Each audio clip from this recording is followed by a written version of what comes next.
তিনি কখনো এই তমগুণ তিনি পরিচালনাও করেন না, তিনি সত্যগুণে অধিষ্ঠিত।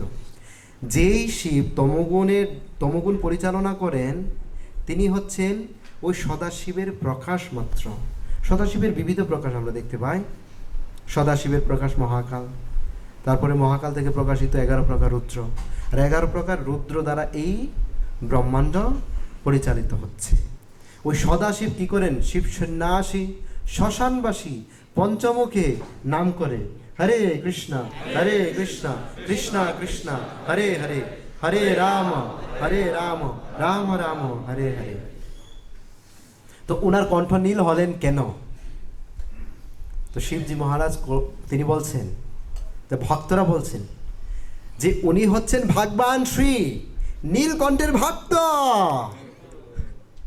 তার ভক্তদের দৃষ্টিভঙ্গিমা দেখুন, এজন্য ওনার কণ্ঠ নীল। যাই হোক, আমরা কোথায় ছিলাম? যে নিত্যানন্দ প্রভুর কৃপা হচ্ছে কি অবাক করার মতো কৃপা, যা আমরা ভেবে পাই না, আমাদের চিন্তার অতীত, ভাবনার অতীত। এমনকি হতবাক হয়ে যান দেবতারা পর্যন্ত। তো যখনই শুনতে পেলেন নিত্যানন্দ প্রভু চৈতন্য মহাপ্রভু জগাই মাধাইকে কৃপা করেছেন, শোরগোল শুরু হয়ে গেল চারদিকে। কিছু কিছু জায়গায় চিৎকার, গোলমাল, আরে কি এরকম পাপিষ্ঠ ব্যক্তিকে নিত্যানন্দ প্রভুর কৃপা!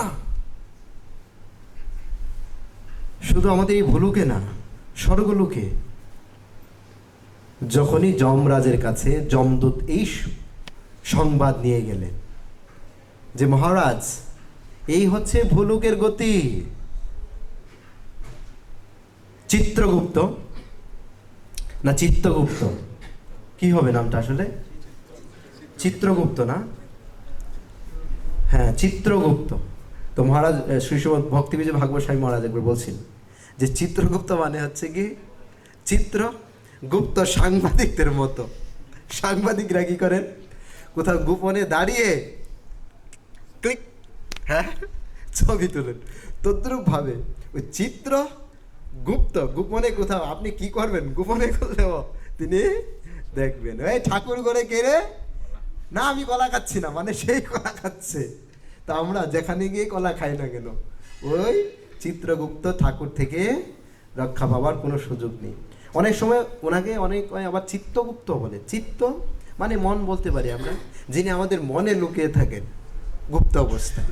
তো যাই হোক, তো চিত্তগুপ্ত বা চিত্রগুপ্তের মাধ্যমে যখন সংবাদ পৌঁছালো যমরাজের কাছে, মহারাজ এই হচ্ছে ভূলোকের গতিবিধি। যমরাজ শুনে অবাক, তাড়াতাড়ি খাতা বের করো। কি যেন ওইটা কি বলে ওটা? তার হ্যাঁ নথি না, আরেকটা কি যেন, না যাই হোক ভুলে গেলাম, মনে নেই। তো যাই হোক, যা যা লিখেছেন।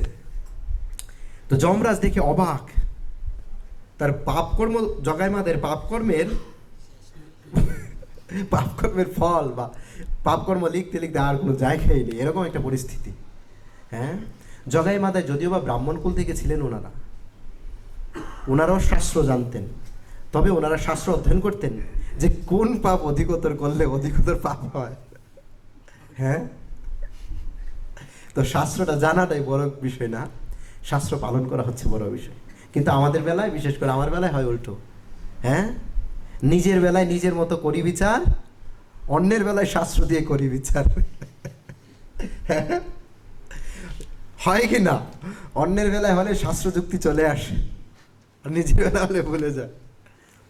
তো যমরাজ জগাই মাদাইকে কৃপা করেছেন স্বয়ং ভগবান। তাড়াতাড়ি আমার বাহনকে বের করো। যমরাজের বাহন মহিষ। ওইদিকে কৈলাস থেকে কে আসতে শুরু করলেন বাহনে করে? মহাদেব, হর হর মহাদেব। কিসে করে? ষাঁড়ে করে। হ্যাঁ, ওই দিক থেকে ব্রহ্মাজি আসতে শুরু করলেন, প্রত্যেকে, সমস্ত দেবলোক থেকে। কেন? এইরকম পাপিষ্ঠ ব্যক্তিদের যিনি কৃপা করেছেন তিনি কিরকম কৃপালু! আরে ভাবনার অতীত। দেখে আসি কীরকম তাদের অবস্থা বা তাদের পরিবর্তন হয়েছে এরকম। তো মাঝপথে আস্তে আস্তে আস্তে আস্তে যমরাজ, চৈতন্য ভাগবতে আছে খুব সুন্দর।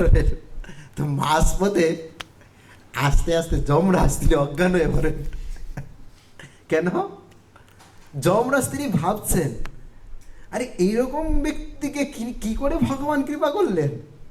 হ্যাঁ, যারা কিনা সম্পূর্ণভাবে কৃপা পাওয়ার অযোগ্য, এই কথা ভাবতে ভাবতে তিনি অজ্ঞান হয়ে গেলেন। তো এইদিকে শিবজি আসছেন, অন্যান্য দেব দেবী সবাই, ব্রহ্মাজি সবাই ভাবছেন কি ব্যাপার, এখানে হট্টগোল কেন? মানে রাস্তার মধ্যে, রাস্তায় না আসার পথে তো সবাই, হ্যাঁ আকাশ মার্গে যদিও বা, যানজট কেন, কোনো ট্রাফিক সিগন্যাল মানছে না বাকি এরকম।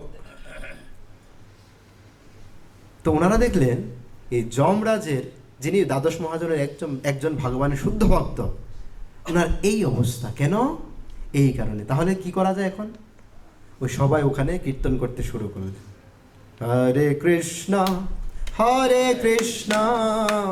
কৃষ্ণ কৃষ্ণ হরে হরে, হরে রাম